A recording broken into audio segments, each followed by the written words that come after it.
Hi, everybody. Welcome to the Perform Happy Podcast. I'm really excited today to be interviewing somebody who is an expert at something a lot of kids are very stressed out about. So I think this is going to be a great episode today. Jill Hicks, welcome to the show. Thanks for having me. Yeah, so you are a former elite gymnast, former Mhm. D1 gymnast, college coach, club coach. So you've got all these perspectives on gymnastics that now bring you to being a college recruiting consultant, an expert. How does your experience as a gymnast feed into the way that you advise kids today? Well, thank you, first of all, for that wonderful introduction. It's so kind. I would say I use all those areas constantly in regards to helping families, helping the athlete. They all kind of come into play at different times, and they're so useful. I would have never thought back when I was an elite gymnast in high school that I would be transferring all the things I was learning as an athlete. And then when I became a coach in college, I was young. I was 17 because I got injured, and they said, do you want to keep your scholarship and stay here at Oregon State? Because I couldn't do gymnastics anymore.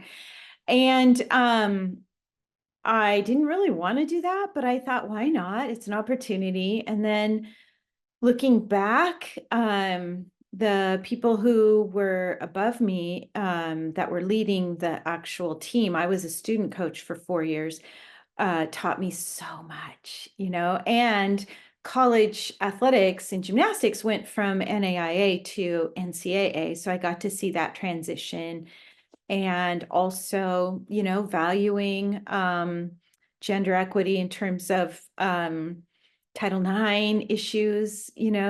We built a couple new gyms at Oregon State. I was part of that, and then eventually took over beam and floor, became a true assistant, and so all of that I learned. Then I went to Fullerton, and they were only going to keep the program a year, and so I learned a ton about fundraising and working with the entire gymnastics community at large, and just keeping the program for 6 years, building a new gym there. So all the things have applied, let me tell you. Yes, and I'm sure that it continues to evolve as the sport evolves and as NCAA and Yeah. rules change and all. I mean, gosh, Yep. it's something to stay on top of. Now, for the people listening who have a younger athlete, because a lot of the people that I support are, kind of those level 6, level 7 athletes. How early should Mhm. gymnasts and their parents start thinking about recruiting? Well, really, they can wait till level 9. And we have a program at JH Consulting called Bright Futures. So some families just kind of want to know what's ahead with level 7s, level 6s. They just kind of want to know what's down that road. What are we going to be looking at? They know they're not going to start the recruiting process, but we developed a little program. It's you meet 3 times and go over what is going to be ahead once they get into level 9. And that's when we really get going, is either level 9 or ninth grade, whichever comes first. Now, some of our elites on the national team, or, they're level 10s before high school. So we do meet with those families because their kids are getting looked at before high school. And so we do meet with some of those. But for the bulk of families, especially those young ones, you can wait till level 9 or ninth grade, whichever comes first. And we don't jump right into recruiting. The baseline of what we're all about at JH Consulting is we do a lot of education and research together with the athlete. And then the other big thing before their level 10s is we try to get them to the right fall clinics and summer camps. Because what we see 90% of the time is families go to camps, which is great for the experience. But if they really want, and there isn't much time to do this because they start getting recruited their sophomore year, if they really want those experiences to be specific to where their athlete's going to fall in the recruiting process, then they need to go to the right camps, not just the camps that they see on TV or the highest ranked teams. So They can go to those for experience, but if they really want to meet the right coaches and get their name on their list, they need to be going to the right summer camps, the summer before ninth grade. Yeah. Okay. So that brings me, well, I have so many questions, but so I've met a lot of athletes who are in high school Mhm. who have this dream of college gymnastics. And they Mhm. are, hell or high water. I'm going to college. This is my sport that I love. I've wanted to go since I was 12 years old and be on this team. And they are Mhm. all excited. And then they get, I guess a reality check from, someone like you or someone who's sort of like, okay, that's Yeah. amazing. And, you Yeah. know, this is what they're looking for. So I'm curious, how you help people balance reaching for those big dreams and still being Yep. realistic about the right fit in a program. It's really important not to crush their dreams, because those dreams are really what get them through those hard days when they've been doing the sport since they were 2 years old. So it's really important to we like to keep 2 dream schools and then have 8 realistic schools. And so we research and talk about all of that. But I think what happens is, once they realize, okay, Jill's not going to take away my dream school, she's allowing me to have 8 realistic schools. Maybe I should take a look at some of those and just see what they're like. And then we talk a lot about, don't you want to compete? I mean, the best part of working so hard all those years is making the lineup and contributing to a team. And then they think, oh, I guess you're right. It's not just about being on this flashy team I see on TV, but instead, it's what do my skills, what will complement, which teams will I complement so that I'm in the lineup and I can have an impact on the team score. And then they start to make it real. And we do a lot of fun activities for them to actually see that. And so they have to watch these teams on YouTube, and then we talk about, okay, do your skills match their skills? Do your scores match their scores? And then they start to go, oh boy, yeah, we need to look maybe at some of these other ones. And then when they go on their visits, once we've directed them, hopefully in the right direction, they fall in love because they feel like, this is my group. I can do this here. I could make their lineup. I'm like them. And by the way, it's not that it's worse gymnastics. The real separator is execution.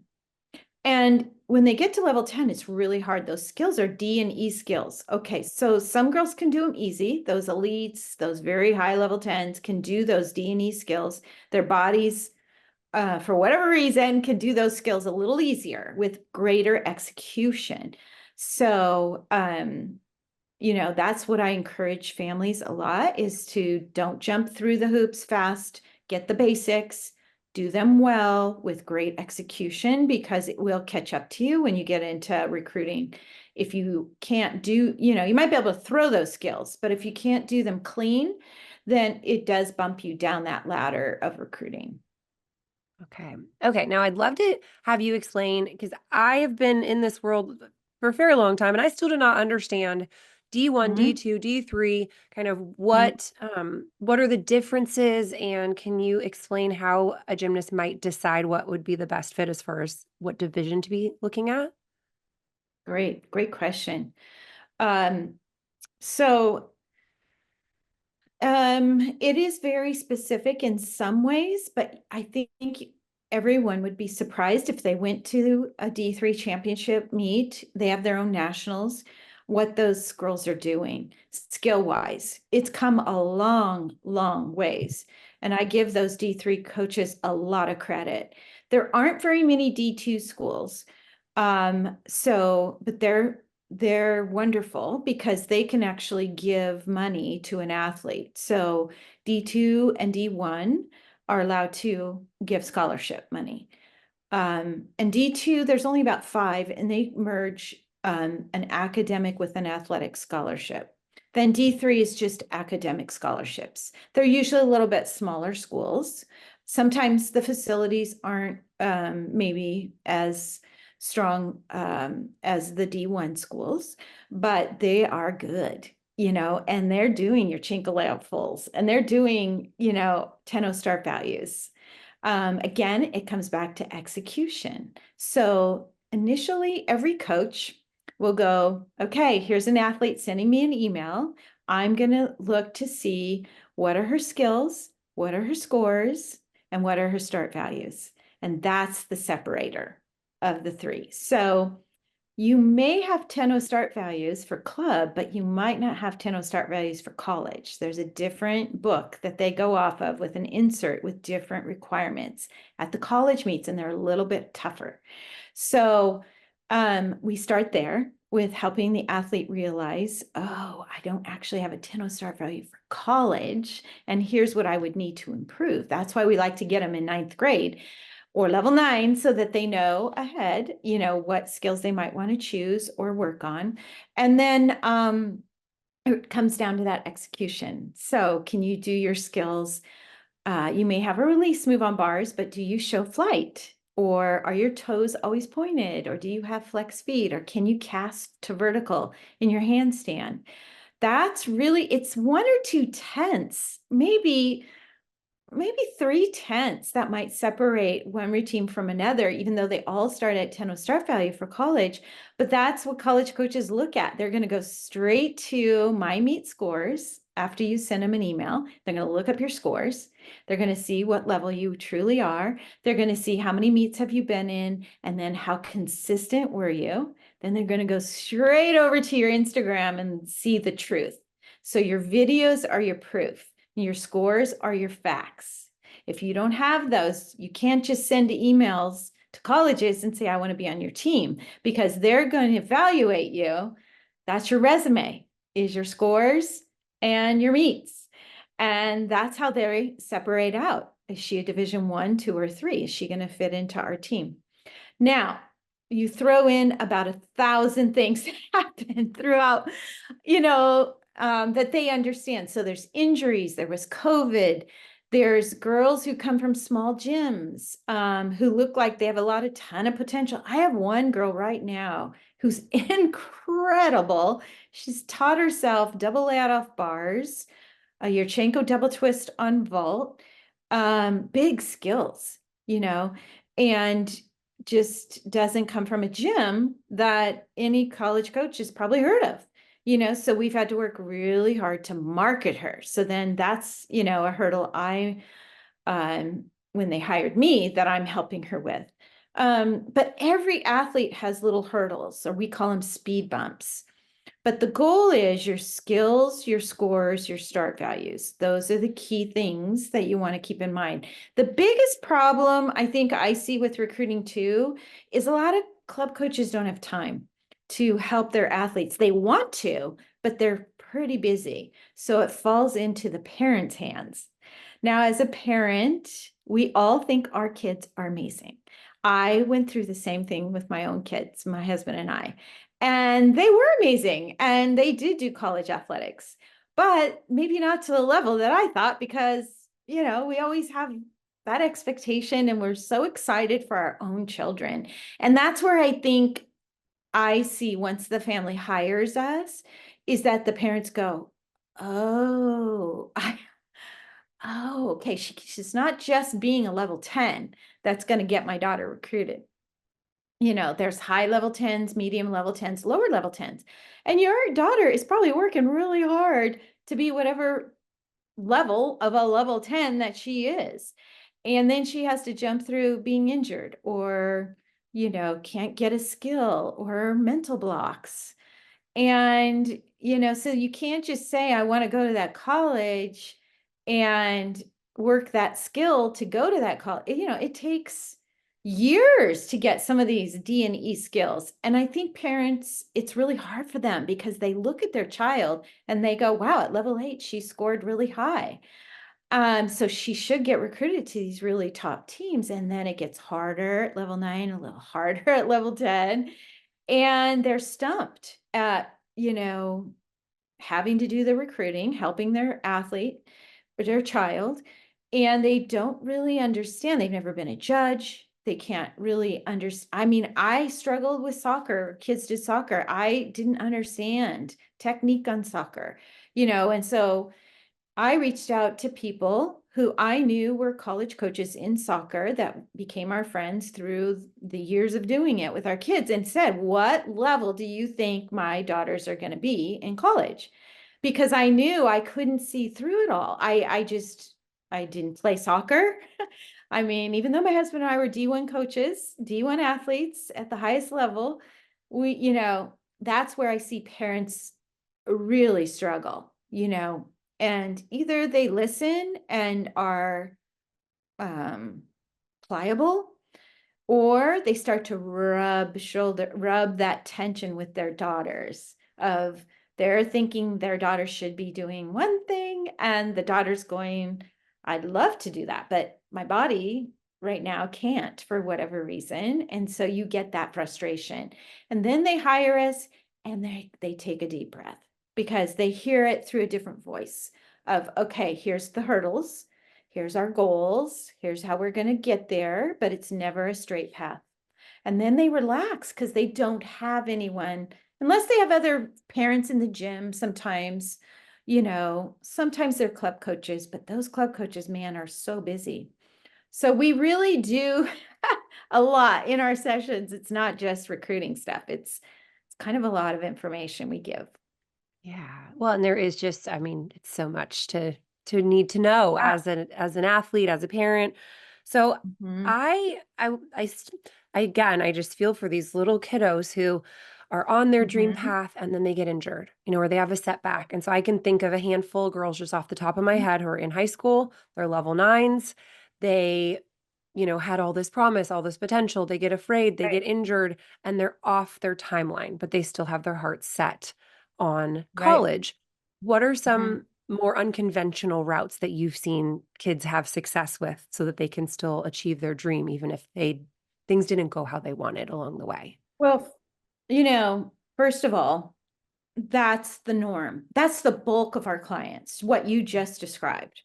So I think once parents and kids realize I'm normal, then they can set their mind differently. Instead of feeling like panic or this isn't going to work out, I think that's the best thing I can share is that having the conversation with us who are in the recruiting process with hundreds of girls every single year, we can kind of help them relax and take that pressure off, because as you know, when that pressure comes on, it's really easy then to get those mental blocks, to get discouraged, to lose confidence.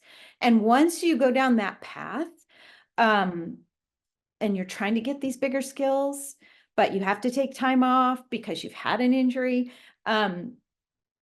that's when you really start to run into a lot of frustration. So I think one, having communication with somebody who's an expert can really benefit the athlete, the coach, even and the athlete and the club coach, all three. But number two, a lot of girls get recruited their senior year. So, they all it used to be before high school because they could recruit anytime they wanted. They could talk to them at a young age. Well, that all changed a few years ago, which is so great. But that put a spin on it where people do panic by their junior year. They call us usually the summer before their junior year and realize things aren't moving along very fast, had this injury, and they sort of think it's all over. And we say it's not, but it's not going to be easy. It's very competitive. And here's what we think your plan now needs to be. And then again, you can just see the tension go away, they relax. And I always say you got to hold recruiting loosely, and it's not all about a scholarship. 1%, 2% get those scholarships. It's tough. And it's all changing with the NCAA rules right now. So, I think when you focus on take the focus off the scholarship, if families can do that, and a lot of gymnastics families can financially, it opens up so many doors because you can be a specialist on a stronger maybe team. You can maybe go D2, D3. if you don't have to have a scholarship, or even those low D1 teams, you could be a walk-on. There's actually a lot of options. And then there's acrobatics and tumbling now that has over 54 teams that you just need to be a level 8 tumbler. Now, nobody wants to hear that usually. Very few, 10% of our clients want to hear about that sport. But as they start to get to their senior year and their bodies start to hurt and they don't like bars, or they're struggling mentally on an event, but they're really good at tumbling, they're like, tell me more about A&T, because it's going to be now a great fit. They have scholarships, they're partials, but they do have scholarships. So we really love that option.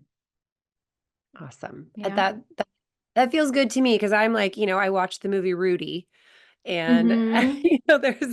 I'm the kind of person who's like, yes, aim. Like, and I love that you've got the 2 dream schools and the 8 realistic, because that's kind of the perfect Yeah. balance of, yes, you get to Mm-hmm. dream. Because Yep. otherwise I see these kids coming to me, they're like, I can't go to my dream school. What has it all been worth? And then their motivation, their last 2 years of high school just goes down the toilet. And it's like, oh, Right. you guys, there's always a way. And there's got Mm-hmm. to also be this open mind about how dreams are going to come true. Like, I think back to, I was hell bent on going to Cal Berkeley, and through a Mm-hmm. series of events, it didn't work out, and I was going to have to reapply and wait another year. And I just was like, you know what? I'm just going to see what happens. Doors flung open to the school I ended up graduating Mm-hmm. from. It was a much smaller school, a much better fit. I mean, I couldn't Mm-hmm. have asked for a better college experience.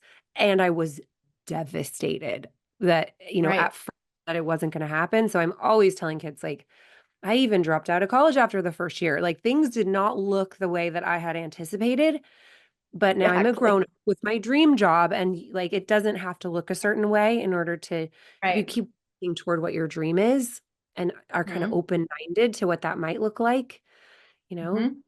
it could It's work. very So, and true. and academics, how much does that play a part? Mm-hmm. Mm-hmm. It's a lot of what we do. We don't go into tons of detail. We have one advisor who's a specialist in that, but we know the basics. We know what they're going to need. Most gymnasts are really good students, so we don't have to dive too deep into that, but we advise them to meet with their guidance counselor, let them know they want to be a college gymnast, that their SATs and ACT scores now are going to matter. They're coming back. They went away during COVID, but there are schools that are now saying, they want that didn't work so well for the colleges, so they're coming back with needing those. So we recommend everybody take them no matter what. And, just have everything you can to your advantage set up. Apply to schools without gymnastics. Maybe think about being a club gymnast in college. There's those options, 200 schools with those. Maybe being a manager for a team is incredible. I have a lot of girls who've gone through injuries who are going that route or have gone that route. I have one at UCLA right now, and she absolutely loves it. And her dream school was Ivy League, and it didn't work out. So her next was UCLA, and that wasn't going to happen for gymnastics. So she contacted them and became the team manager. She loves it. So I think you're right. I learned the same thing, in my path. And so it is a tight line we walk here at JH Consulting, because we don't want to smash those dreams. But we want to help them prepare for all things that could be ahead. Mhm. Yeah. And And a that lot of is, girls it's do a get their delicate dream, balance. but I would Yeah. say it's rare. Even the elites. I just did a couple podcasts on my podcast on 2 girls who are elites, and it did not go exactly how they thought it was going to go either.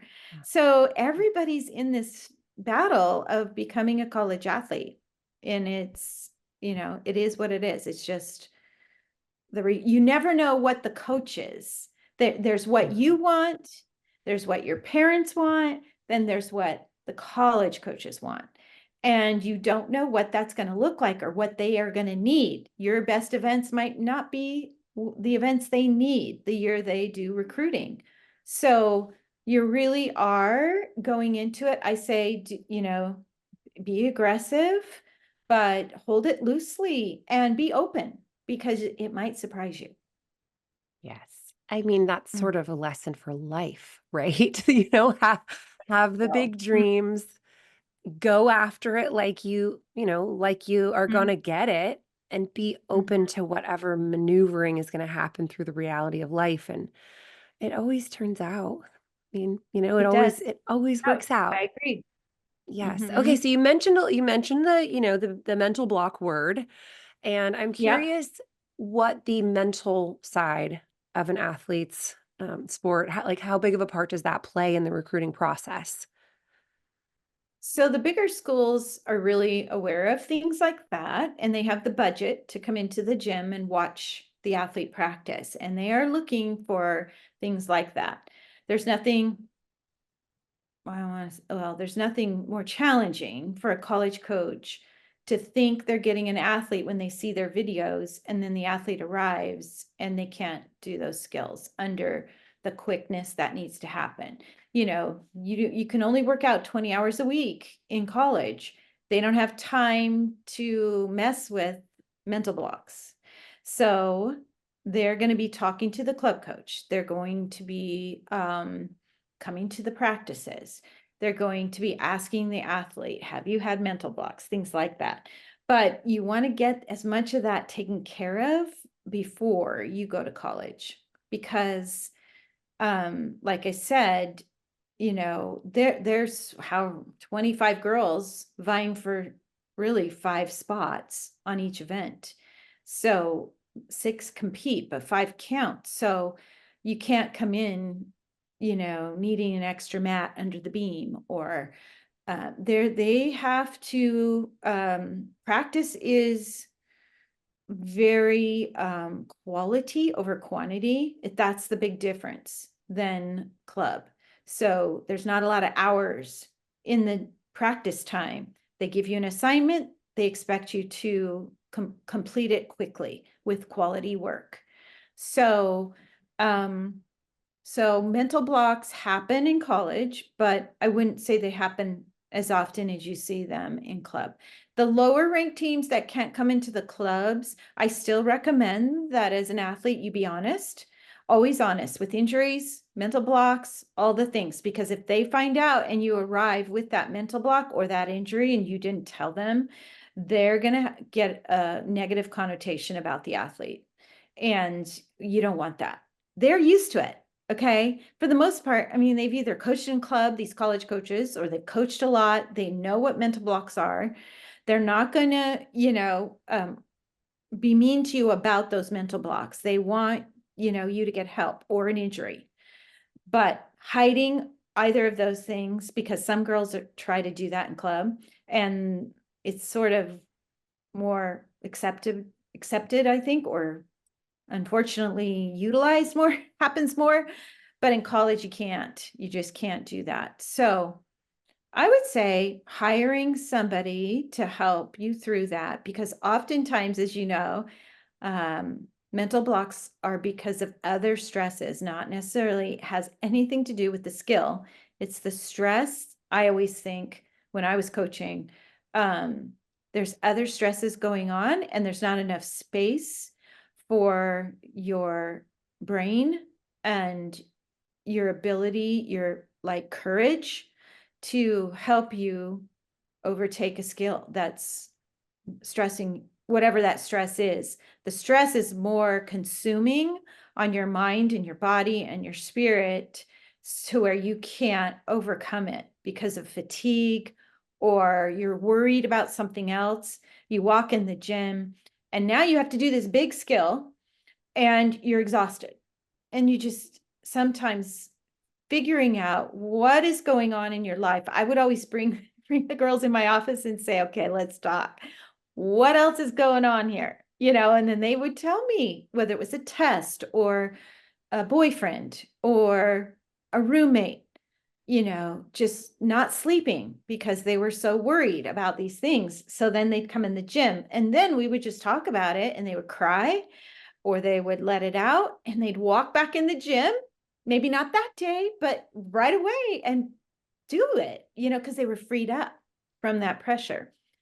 And sometimes going back, I think the big thing is going back to the floor, going back to something they feel safest to do it.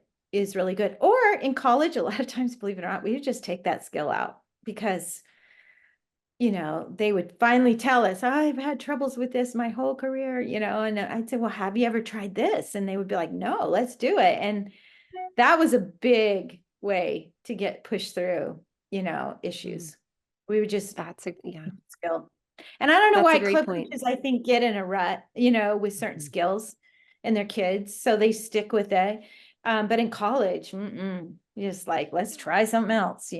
Totally. Yeah, one girl I worked with went and competed a run punch double front on her interfloor routine because back tumbling just wasn't something. I mean, I was like, yeah, we can get through it, Oh, yeah.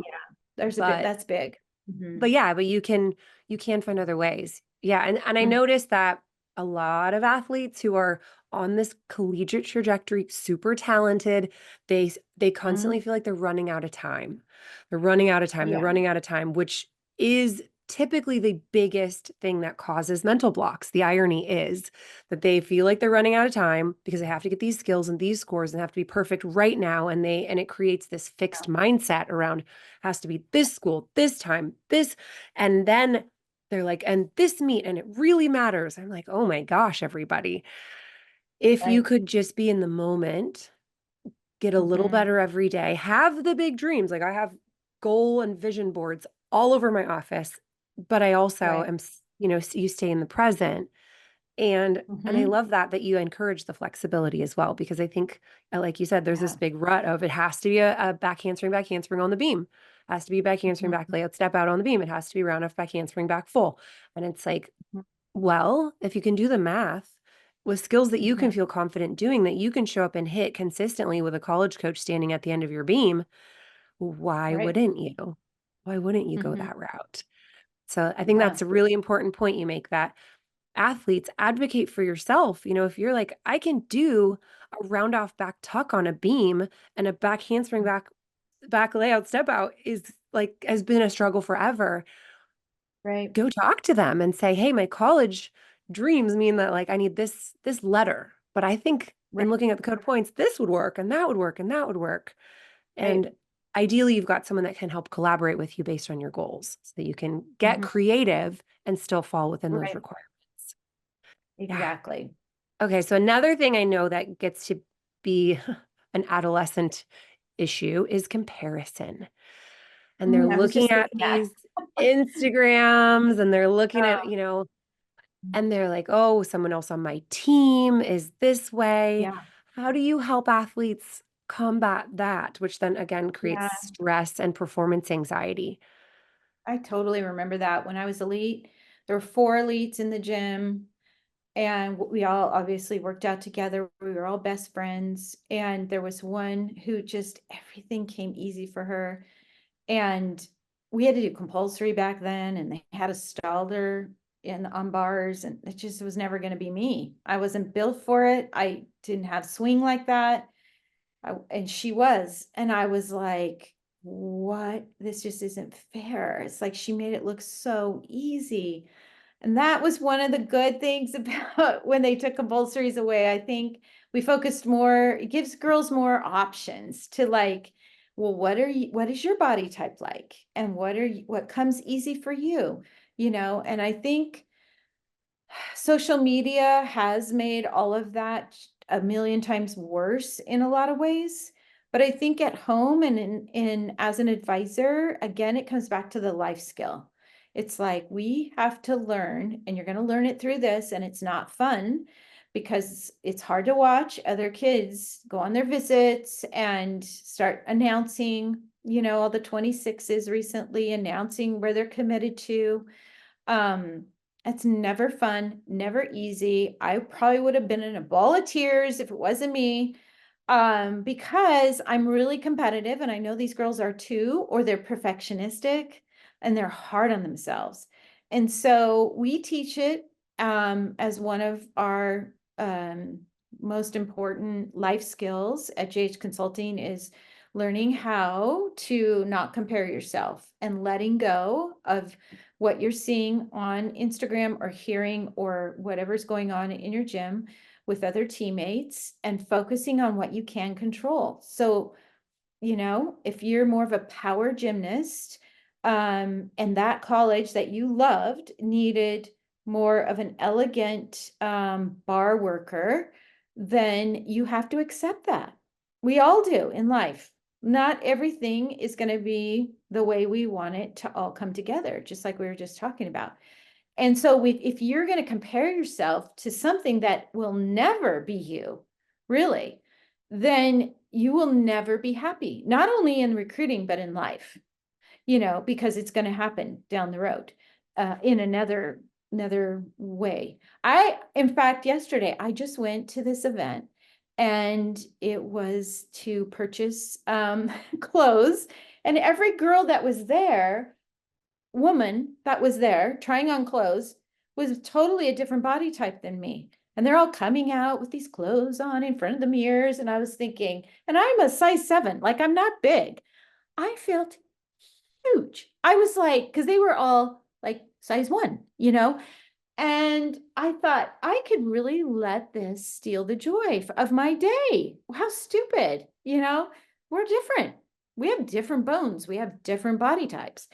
And what's going to look good on me is not going to look good on them. And so I've had to learn to get away from that thinking as an athlete. Because that's one of the things that made me good at the sport too, was my competitive edge. I look around, what do I need? Okay, I'm going to go work that, like I'm goal oriented, but it can also eat you up inside if you don't learn how to manage it. And so a lot of times with the girls, when I'm in a session with them, I try to use examples of what I went through. I try to share with them, true feedback of, I know how hard that is. This is what happened to me. And they just kind of light up. It's like, I really do think in most clubs, there's not enough time to have those conversations. Who are you going to talk to? Your club coach about it? Probably not. Your mom and dad when you're a teenager? Not so much, So I find it's one of the beautiful parts of our company, because we have these beautiful opportunities in these moments with these athletes on FaceTime when we can take the time to really help them go, oh, that's an aha moment. She went through that. I can get through this. I need to work on this. And I think all of us do. It's like something you have to work at. It's not comparing yourself. I think some kids are born they just don't have that comparison mentality. But if you're an athlete, and usually at level 10 level, you're gonna experience that. But then I also tell them, they say, well, my timeline. And I say, yeah, your timeline. It's going to be different than you thought, but it's still your timeline. And even though it's not the prime, when you look at, the way the NCAA's set up the timeline for gymnasts to get recruited, if you're giving your best in the gym, then this is actually your timeline, not this one that you thought before you got to this point was going to be your timeline. That was, it's just not. So let's embrace you. Okay. And how do we make you the best for this timeline that seems to be happening for you? And I think in life, when we all accept that, it helps us to not have fear. It helps us to enjoy what we're doing, and we sleep better, we relax, and it's a way better way to go through life, So I find it a privilege to really talk to these girls about all these kinds of things, because to me, they're more important than getting recruited, honestly, even though they're holding on to that so much. But it's like, if it's not this, it's going to be something else in your life that you can't fix or change or have control of, So it's a big part of our conversations for sure. Yeah. Well, and it's so important for, I think, young women and young men to have mentors that are able to, help them get a little perspective. When your adolescent brain is not fully developed, it feels like you're the only one, and it feels like life is going to end if. And so, of course, we grown-ups can be like, okay, I also felt that way. And here's a little perspective. Yeah. And something that as you were Yes. talking, I was thinking to myself, I read this. If there was no such thing as comparison, we would all be perfect. Mm. The only reason Right. any of us feel imperfect in any way is in relation to somebody else or something else or some benchmark or Right. some standard. So, can Yeah. I look back on my college career and go, it was perfect? Yes, Mhm. because it happened. It was exactly right for me. There were some ugly moments and hard moments and sad moments, and it was Mhm. 100% perfect because it was the journey that I needed to be on. And that's what I'm Right. trying to help these kids learn too is that, you're perfectly at the right level. You're perfectly Right. at this moment of resilience training. Some seasons build confidence, some build resilience. And either way, those are valuable skills that, regardless of where you end up, you get to walk away from your sport with that. And so, for any kids out there who are like, if I don't get my dream school, it won't have been worth it. It's like switch into your growth mindset and go, no way. I am working harder than any of my peers. I am learning these amazing skills that will follow me in life, and I will be a champion in life, regardless of if I win or lose, or if I, get into the dream school, or if I decide not to do it at all. Right. I have this opportunity to rise to a challenge, and having people, in your corner to help you navigate that challenge well is great. And regardless of the outcome, you're perfect. So, Jill Hicks, if they want some help from you in this department, what's the best way to find you? Yeah, so you can go to my website. It's just jhicks, Hicks, consulting.com. And you would click on Get Started. It's in the right-hand corner.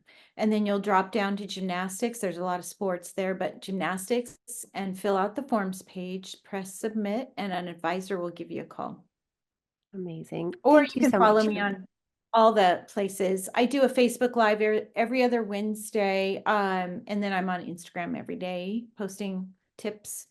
And where else are we that we do? Oh, I have a YouTube page too. So lots of different free content. Yep, we'll link to all of that. Thank you so much for being with us today. What a pleasure. Sure.